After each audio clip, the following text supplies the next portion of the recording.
y'all. It does not have to be a new year, a new you. It just has to be a healthier you in the new year, because this new year is wild. So make sure you check out TLC products, Life Drops, NutriBurst, okay? Get your vitamins, help you fight off whatever you could possibly catch out there, okay? It is not a cure, but I feel like it definitely helps, especially if you're working out like myself with ifyoucanmove.com and Clara and Ryan. Y'all check her out, okay? Also check out all of her products. Get you a drip belt, a waist snatcher, get you the drip top, like, you know, little tank top, help you sweat even more in your arm area. Yes, okay, she has all of the things and much more. Check out the links down below, and don't forget how cute I be looking in the Peja Amari. Okay, cute in the Peja Amari. Get into it. Come on in, come on in, come on in, not come on in, not come. Sorry, y'all know I'm weird, whatever. Hey everybody, what's up? It's your girl Bondi Blue. Let's go ahead. Hey everybody, what's up? It's your girl Bondi Blue. Okay, follow me on Instagram and let's get into the video, right? Hey everybody, what's up? It's your girl Bondi Blue, and I am back for another Married at First Sight review, y'all. This episode was good, and it definitely had me about to jump through the screen a couple of times. Let's start off with Jacob and Hayley, shall we? Hayley explains to the camera, to us, that she texted Jacob to tell him that she was going to hang out with the girls. And then when she texted him later on to say, hey, I made it down here with the girls, he blew up on her and accused her of having a boyfriend back home. And then this morning she was expecting an apology, and she did not get it. They got ready and packed their clothes in silence, and they're supposed to be moving into their new place in Atlanta, leaving Vegas. And it seems as if they're not going to travel together. And here's the thing, Hayley, Jacob knows the situation because he saw y'all downstairs. So to me, I'm still on Jacob's side up until he accuses her of cheating on him or having a boyfriend back home. That I feel like is some, crazy, your own foolishness, making you view this situation in a certain way, because that's something that he went through in the past. He's now applying that to this situation, and I don't think that fits. I don't think this has anything to do with anybody else. I think that she isn't into him, and instead of just saying that, she's going to continue to give mixed signals. So you have sex with him and you smile and you're going to work on it and all of that, but then you go out with everybody and don't invite him and make him feel ostracized when he already kept inquiring about how you felt. So it just kind of seems very selfish of you to treat him in that way. And it seems as if that's the way you move. Like everything is all about you. You're sitting up here throughout the episode saying that you were trying to protect his feelings, but in all honesty, the way you handled him was meaner than if you would have just been honest. Smiling in somebody's face and making them think that you like them and having sex with them when you're gonna turn around and say you don't feel a connection. Yeah, like I wasn't here for Hayley at all this episode. So everyone moves into their apartments. Vince doesn't take his shoes off after Brianna prompted him to as soon as they walked into the apartment. And I was just like, child, this is going to be an issue. Okay. And then she's the type of person that's constantly picking up after him. When they were in the hotel room, she was picking up after him. He seems to be a slob, like he seems to be a little trife. And she seems to be like, type A personality. Everything has to be clean. Everything has to be organized and in its place and, kind of neurotic. So you have two opposite personalities as it pertains to how they kind of live their lives. So we're already about to start off with an issue, okay? And then when she says, or they bring attention to him being messy, he's like, I'm a man, and beats on his chest. I said, oh, okay. So apparently being a man means it's okay for you to be trifling. Gotcha. So, I'm saying that because we're going to come back to that later. Eric and Virginia talk about her needing to compromise, because Virginia has me in a weird place, because part of me feels like Eric is trying to control her. And then the other part feels like Virginia really is viewing this relationship as if it is a boyfriend-girlfriend situation. Why would you sign up to get married if you need more space than half of the month? Like, why do you need more space from Eric when Eric is already gone for half of the month? Because that's what they discuss upon moving into their apartment together, that she's going to need her space. And, it just kind of makes us and Eric feel like she may not really be trying to be in a marriage. You want to be a girlfriend that can go and do whatever the hell you want to and then just have you somebody that's only for you. But you don't want to have to like live with him and then change your life to be with him when that's what happens. They go to see her apartment and he pretends to be allergic to cats. Talking about I'm only allergic to them when I see them. That doesn't make any sense. People who have cats have cat hair everywhere. If you're allergic to cats, as soon as you walk into an apartment where someone has a cat, whether you see them or not, you should have a reaction if you are in fact allergic to the dander that is on cats. Okay, so I don't know what that's about, but you're not about to like complain your way into this girl getting rid of her cats. Just deal with it. So they go to his apartment, which is nice, and she's like, oh, it's it's just so open and it's not like it's homey. I mean, she was saying it was so big and it's not as small and homey like hers as she would like. And I was just like, who wants a smaller place with more people? Like, what are you talking about, bitch? Like, who wants a little bitty ass apartment for a married couple? Is that what you want for the rest of your life, to have a little bitty ass apartment? And talking about it was a bachelor's pad. He doesn't have any pictures on the wall. Bitch, who cares? Like, you put the pictures up. Why? Who is he supposed to have pictures of? Men don't do that. Men don't do that. And in all honesty, until I got my house, I didn't put pictures up either. I didn't put pictures up on the wall of me and my family and all of that in apartments. I waited until I got into my house. And now there are pictures up of me and him and our family members and shit like that. But we also had to get married and have anniversaries for me to take these nice pictures and put them up. Okay. And then, of course, my photography. Okay. But at the end of the day, this is, it had to be my house. So I feel like she's just kind of, trying to create an issue because she wants to keep some space between the two of them. So if I act like I'm more uncomfortable with your home than I truly am, then, we'll get a place together, and all this type of shit. Like, I'm like, girl, whatever. Like, you to me sound like you're trying to keep your apartment on the low when y'all move in together. That's what it seems like. So he says the plan is to eventually get a house and not a condo. So, that answers that question. So they hunch, y'all. We know they hunch, right? So they had their session and we find out they finally had sex. And she says, we're good in that apartment. I'm like, you were drunk. How do you know? And then he talks about understanding.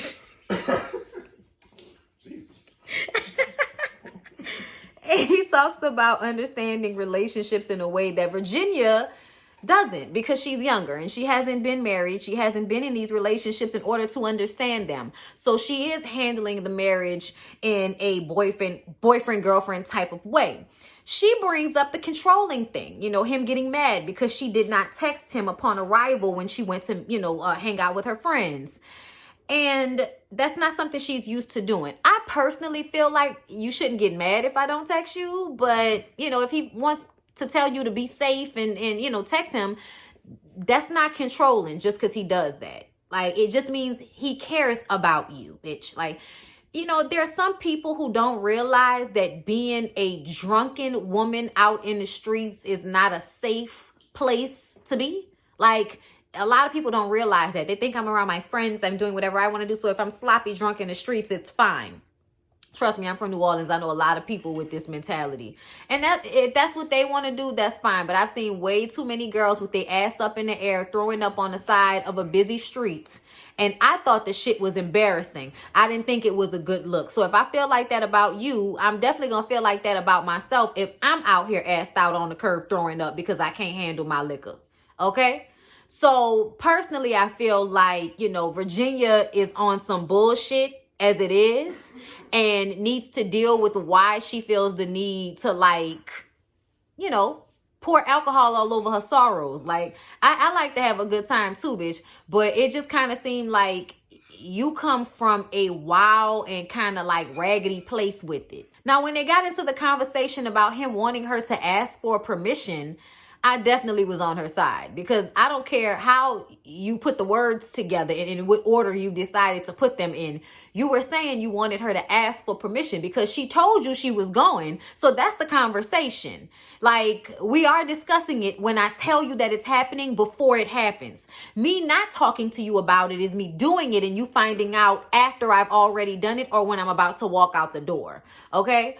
To me, it sounds like you wanted her to ask you for permission or to ask you if it was okay. And she didn't ask you because it doesn't matter how you feel. She was going to go out and be with her friends anyway. That's what she was trying to tell you. So there's a part of me that feels like he is controlling. And there's a part of me that feels like she is not ready to be married. Then they get into this conversation about her feeling like it should be okay for her to be passed out drunk on her homeboys' couches and shit like that. Because, you know, they live right down the street from one another and they go out and everybody gets drunk. And sometimes they just kind of pass out at whoever's house they got to first, you know, because they tow up. And listen, me and my husband were having a conversation about this. And I feel like as a married person, you should always bring your ass home. Like, not Martell Holt, you know, not, oh, you cheated, so it's okay because you brought your ass in. No. But if you're going to go out, bring your ass home. That way, you know, I'm not worried about you. You know, I would sleep different if I know you out somewhere and I don't know where you are, if you're okay or who you're with and all of that type of shit. And it really does come from a place of, you know, wondering if you're okay as a woman, because unlike men, you know, people try to take advantage. People try to take advantage of men too, but not in the same way. So I just kind of feel like it is a understandable fear for him to have. And I do feel like a married couple should always bring their ass home. But I also feel like if she did get drunk and pass out on her friend's sofa, it shouldn't be a big deal if you know where she is. You know what I'm saying? If you know where she is and who she's with and you trust her, then it shouldn't cause that much of a big deal. But I also would feel a way about her making it a habit. Okay? So I'm kind of still on the fence with this. I feel like we have to see more from them in order to see how this is really going to go. But it's starting off with feeling like it's about to be a problem. So Paige and Chris, y'all. She said, and whispering in the confessional about moving into the apartment alone because Chris went to Chicago. And when they finally do talk and he showed up to the apartment, he didn't want the cameras around, and then they removed their mics. But she comes out and says that he told her that he's still in love with his ex and he wants a divorce from Paige so that he can go and be with her. She absolutely flips out on the phone. I did not recognize the voice I was listening to when she was going off. I'm going to say everything. Fuck him. Fuck that bitch. And you know, I'm going to say everything with Pastor Cal tomorrow about what's going on. This is ridiculous. He dragged me through his mess. And I was just like, girl, the difference between that whisper and what you gave on the phone says a lot about what you know, kind of put shit on top of instead of like saying in the moment. You let him do way too much in order for you to get to that place. You should have been said no. You allowed for him to make the decision. You took your own power away by being in a situation that you were not happy with and still deciding to leave it up to him. That's your fault, Paige. You should have left. So right now, you want to fall mad. You should be mad at yourself because you played yourself when you stayed with him and continued to want to work it out after he told you he wasn't attracted to you, after he told you that he wanted to be, you know, in the household with his child. Like, he, you know, after he told you he got the bitch pregnant, you know, 6 weeks ago. Hello. Like, all of that should have been red flags all over the place that you should have made that decision for yourself. And now that he's made it for you, it's the right decision. But now that he's made it for you, you want to be upset. You should have been mad this whole time, bitch. You should have been this mad from the very beginning is my point. So she meets with Pastor Cal and she starts with feeling the disconnect from the beginning, but then still turning around and being intimate with him. She says she felt obligated to have sex. She basically said he wanted it, so I gave it to him. I also feel like she thought them having sex might change how he felt about her, just like I think he did. I think he knew that he was still gonna feel how he felt about her. I think he knew he was still into that ex, all of that. Okay, which is why it's manipulative and why it's so messed up, is because you knew that you weren't really into Paige, and then you had sex with her every day that y'all were together. She said, with the exception of 2 or 3 days, we had sex every day that we've been together. So you're not attracted to me, but you want to fuck me. Like, that's insane. And that he did it so much and that she allowed for it to happen. I would have needed the lines to be clear. After he told you he wasn't attracted to you, that should have been it. You can keep fucking him fuck. Then she tells Pastor Cal about the baby. And after she found out about the baby, she still continued to have unprotected sex with slutty ass Chris. Okay? As they're having this conversation, Chris, in some jeans from the women's department, comes into the room with a smile on his face, says hello to everybody, and sits down as if nothing is wrong. And Pastor Cal looks stressed out. Pastor Cal asks, so now you want to be with your ex? That's where it starts, really. Now you want to be with your ex. He says for him, he doesn't want someone else raising his kid. And what that means is, I don't want her to be with anybody else. Because you can still raise your kid. You can definitely still be the father and the main male parental figure in your child's life, regardless to what your ex-fiance situation is. You don't want your ex-fiance, who is now your baby mother, to belong to anybody else. That's what I think this is really about. But sure, for the kids. Peter guns the situation.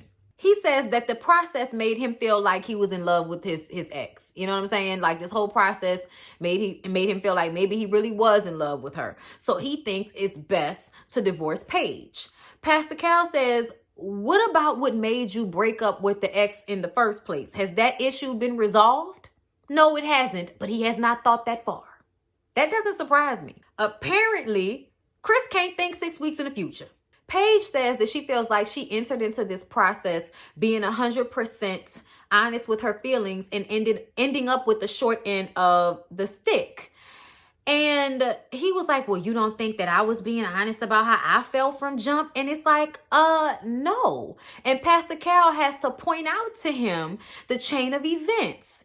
You slept with her, said you weren't attracted to her, proceeded to continue to sleep with her, told her that you had the ex pregnant, continued to sleep with her, said you wanted to work it out with her, and it was all about her, and she came first.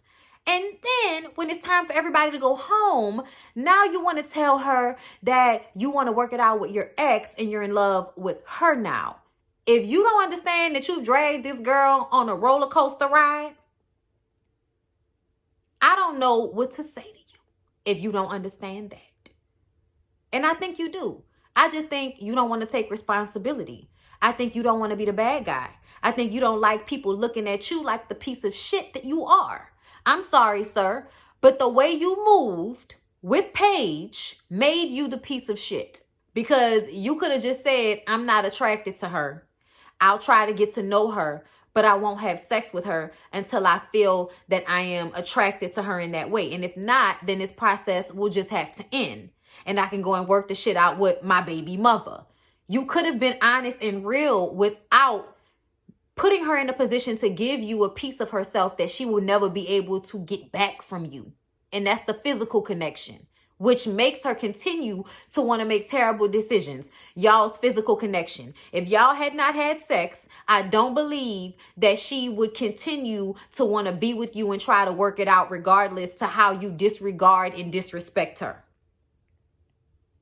And then feed her bullshit right after. When Pastor Cal asked him why he continued to have sex with her even though he wasn't attracted to her, he insinuates that it's because she wanted it.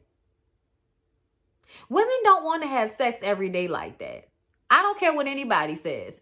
You may want to, but your vagina doesn't. Okay? Like, yes, we do. Like, every, 1 day, 2 day, 3 days, skip a day. The next day, that day, and maybe skip a day. And then that day, and that day, and that day. Yes, we will do them in rows. And we will do them for most of the week. But if your dude is worth anything, down there, bitch, pound town at some point, I need a break. I need a break in the soak. Leave me alone. Okay? So I just kind of feel like there's no way y'all were having sex every day and it was all because it's what she wanted and you didn't and you felt forced. You're the man. I don't believe that at all. I just don't. Pastor Cal says, I thought you wanted this. I thought you wanted a woman who was a ride or die and all of that. And he says he thought he did too. And then he says, to her credit, His ex is a good woman as well. I said, we're not talking about her. We're talking about Paige, the person that you're divorcing, the person that you used and disrespected and lied to. We're talking about Paige right now. Honestly, all due respect to her, we don't give a shit about her in this moment. So you saying that makes us want to hit you in the throat and kick you in the dick. Chris says he truly believes that this is the best thing for them both. Well, that's one thing we can agree on. Pastor Cal leaves and tells Chris to make better decisions after he gives Paige the fatherly church hug that, he wanted, like just held on tight to. I'm so sorry, love. You know what I'm saying? Just felt so bad for her. Pastor Cal leaves. They sit down on the sofa and he tells her how amazing he thinks she is and how sorry he is for everything. And then he whispers in her ear, I'm scared that I'll fall in love with you. I said, bitch. I'm sorry. If y'all was him. Oh my God. He continues to play with her and she continues to allow it because she's like, well, are we done? Because now I don't know. Oh, you don't know now? You're back in the whisper voice, bitch. Oh, okay. Look at you. Wet all over the place over absolutely nothing. So what you gonna be, the wife, then the ex-wife and the side chick? Is that what you gonna do? Is that what you gonna do, Paige? Talk to us. Let us know. So they go downstairs to her car so that she can get his luggage. Because apparently all his luggage didn't go to Chicago with him.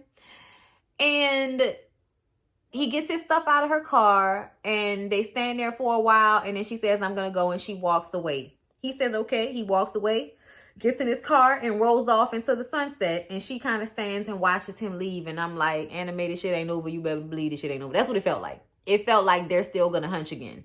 It feels like when the cameras are gone, Chris is going to go home, get settled in, talk to the ex or whatever, but he's going to make his way back over there to fuck on Paige. That's how I feel. So y'all, Clara and Ryan.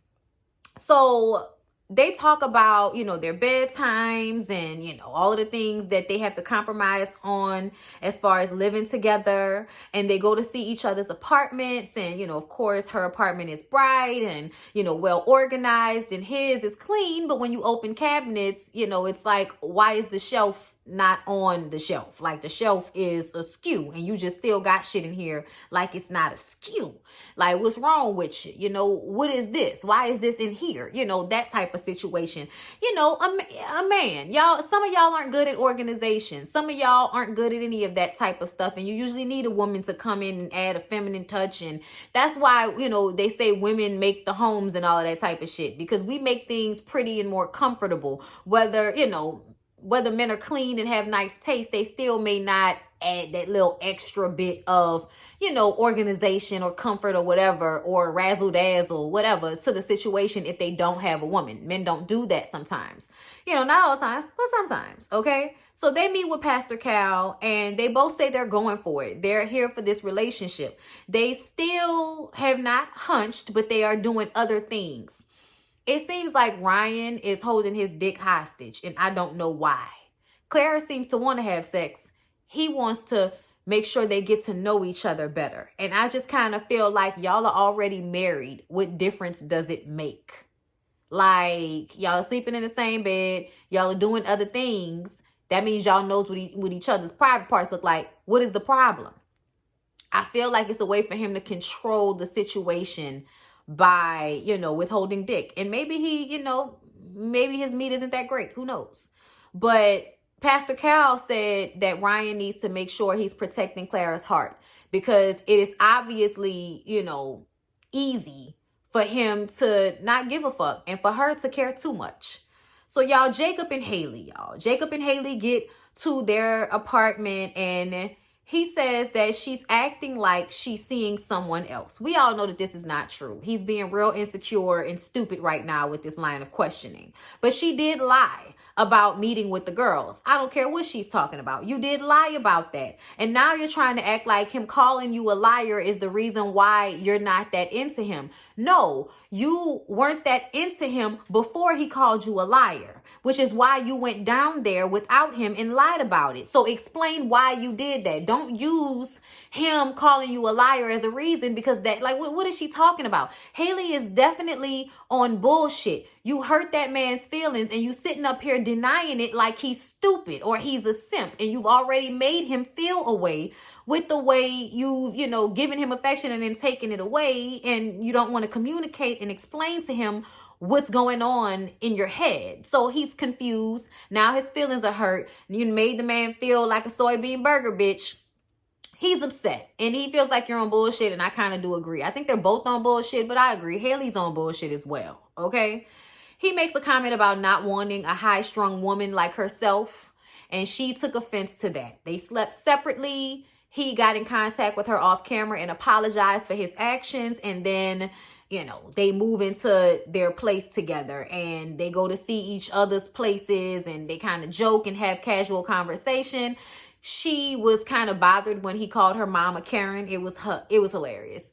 She really doesn't like his 80s, man cave with the neon signs and shit. And I just kind of feel like at the end of the day, most men are into things or have little man caves that aren't really their wives' zhuzh. The rest of the house is their wives' zhuzh. That's how things go, okay? So her using that as a reason for why she's not into him, I just kind of feel like it's bullshit. Do you not want to say the dick was whack? Like, just say the dick was whack. Like, just say we had sex and the sex made me feel like I'm not interested in him any longer. Say that. But don't try to find and grab and reach for all these other reasons instead of just being honest, because it makes you seem like an asshole, to tell you the truth. So they get to their new place and they both have dogs. They both have 2 dogs. And Jacob has a dog that doesn't get along with Hayley's little dog. I mean, that dog had, snapping and shit. That dog had this bitch's energy down pat. I think that's what it was. The dog was like, I don't like this bitch. I don't like her. They have a session and Hayley is trying to make this last ditch effort with the relationship, which makes me feel like she needs to just let it go. But they talk about how she's not affectionate and she doesn't even want to hug him, And she says that she was freaked out by the intimacy, even though it was something that she engaged in, of her own free will. Pastor Cal says that this happens in relationships sometimes. And she says that he accused her of lying and cheating because he's experienced that before, where he found out he was the other guy. She says that the fighting between the two of them kind of made the situation worse. And now she's really not feeling connected at all. He felt betrayed by her. And saying that things were cool when they weren't was a betrayal. She says that his connection to the 80s thing is a red flag. And I'm like, how, bitch? How? He's okay with being influenced by her and changing some things up. Most men are. But don't be trying to stump out what somebody likes or who they are because you don't like it. Like, I don't understand why him liking 80s shit is that big of a deal. Most of his house wasn't 80s decor. Most of his house was nice. He had one little room that seemed to be, all 80s down and stuff. And I just don't see a problem. I'm a nerd. I'm a geek myself. And I understand people who like certain time frames or collect certain things. Like, I understand people like that. It doesn't seem like it's all encompassing. Yes, he talks about it a lot of his references, but shit, a lot of my references are the 90s. So I'm not mad at him about that. And I feel like she's blowing it out of proportion. It's not like he's walking around in a white blazer with the sleeves rolled up. You know what I'm saying? So y'all, Vince and Brianna, y'all, I saved them for last because I feel like their relationship is the one that was the most contentious and the most surprising to me this episode. Honestly, I'm nervous about Vince and Brianna. I really am. So they have a meeting with the therapist first. And, they talk about how she completes him and he's so sweet and so considerate and always checking in with her. And yes, they've discussed finances and kids. And yes, they've consummated their relationship. And, he's looking for someone to be supportive of him. And that's exactly who she is. And she's already been supportive of him with his grandmother. So that solidified his emotions for her. But he gets into expressing his lack of like for her tone or her being disrespectful. And all of it reminds me of the things that abusive husbands say as a way to make it okay with them abusing their wives. Like, she said something I didn't like. She was disrespecting me. And usually it's something that's so ridiculous and usually said in jest. And it just shows that a woman can't relax and just joke and be with you because you're sensitive and insecure about something. So anything she says that you don't like turns into an attack on who you are as a man and as a person. When from her, it was just a joke and it ain't all that. Okay? It ain't all that. To me, the way he started to react to her, the way he started to do this passive aggressive thing where he just gets quiet until we got to the end of the episode and he blows up and leaves on her. I understand he was leaving in order to probably not get into a huge screaming match with her like he probably wanted to, but eventually he's not going to have that choice if they decide to stay in this marriage. Eventually, you're not going to be able to just get up and leave and go somewhere else. What are you going to do? He even says that he knows Brianna isn't coming from a bad place when she says things, okay? But he's nervous he's going to blow up. The doctor says that they have to keep communicating so it doesn't get to that point, okay? So they go to see each other's places and, you know, they joking on each other. Her TV was leaning. His apartment was cleaner than she thought it would be. She got a whole bunch of shit in her closet. Y'all know, like little stupid stuff. They get back to their place. They pop champagne. And he spilled some of the champagne and she's like, oh, that's so Vinny of you. Now, I want to rewind to him talking about how it was okay for him to be trifling because he was a man. So now that we fast forward to the scene where you're spilling shit all over the place and you're spilling stuff on your shirt and she says, oh, how Vinny of you. And now, so what you trying to say? I'm an idiot? No, I'm trying to say that you trifling and you probably a little bit of you know, a klutz and spill food on yourself and, you know, spill shit and leave it there and let the counter get sticky. Like, what she's saying is, I've been cleaning up behind you since we got together. So now at this point, I realize it's a part of your personality for me to have to clean up behind you. Okay? So when she makes the joke in the comment, that's as far as it goes. He all of a sudden feels like she's trying to say he's an idiot, which you spilling shit or you being trifling has nothing to do with your intelligence level. It's just somebody that, you know, is not really being conscious of certain things. Their mind is somewhere else, okay? But it doesn't mean somebody's an idiot or somebody is stupid. So, you know, they're really smart people that are quite trifling. Their minds are always somewhere else or thinking about something else or handling something else. They don't have time to clean up behind themselves. Usually these people make a lot of money. They get maids, okay? So he don't have no money. He ain't got no maid. He got you. So now you cleaning up behind him. But yeah, I just kind of feel like he took that and went somewhere else with it because of his own hangups. And he needs to go to therapy and deal with it before he becomes one of them, you know, Latin men that beat the shit out of their wives, you know, and got the lady all nervous and scared and shit to go outside. And you disrespecting me just because she laughed, you know, at you coughing and sneezing or yawning or some shit, you know, like on a Tyler Perry movie. Ashtray, bitch. You know, like, we're nervous about Vince, y'all. I'm sorry. So when he got an attitude because of her making a little comment about how Vinny of you, she didn't realize that she had upset him by saying that at the time. So when she realized the energy shifted, they go in the bathroom and she's like, what's wrong? What's wrong? And he's like, you know, I'm just tired of the disrespect. And then they had the conversation on camera and she's like, well, I wish you would just express it to me in the moment instead of like waiting and then getting upset and having an attitude and not saying anything or blowing up. He's supposed to be communicating and he's not communicating. He didn't even want to tell her exactly what it was that she said. So it's like, how am I supposed to know what's disrespect to you if I'm not coming at you out of anger or, you know, I'm not trying to disrespect you. My intention is not to disrespect you. I'm not upset with you. So I don't understand what you're perceiving as disrespect. So you need to explain what that is to me since it's something that bothers you. Okay? But he felt like he shouldn't have to explain, that she just needs to know to respect him. And all of that screamed abuse. All of that screamed, I'm about to control you. I know it may not be what it is, y'all, but it was how it made me feel. And I hope that's not what it is because I really like Vincent. in Brianna's relationship so far, but the way he has been reacting to her and keep throwing out that disrespect word, even when he said she's not doing anything that's like, he knows she's not saying anything that's disrespectful, but you don't even want to be clowned a little bit because you're so sensitive. You need to deal with that. You're a grown-ass man. You shouldn't be this sensitive. So because she doesn't want to talk about it anymore, because he doesn't want to actually explain what she said that was the problem, and then he says that she's flipping it on him when she asked him not to bottle it up. Okay? He then says, well, I'll leave then since you don't want to talk about it then. He's not saying anything, but he's mad now that she's tapping out of the conversation. Child, please. He gets up and leaves. Just gets up, walks out, and leaves. I said, they got a whole nother bedroom. You just gonna get up and walk out and leave? I was just like, damn. I thought it was messed up. And then, it left her to sit there and basically feel like shit.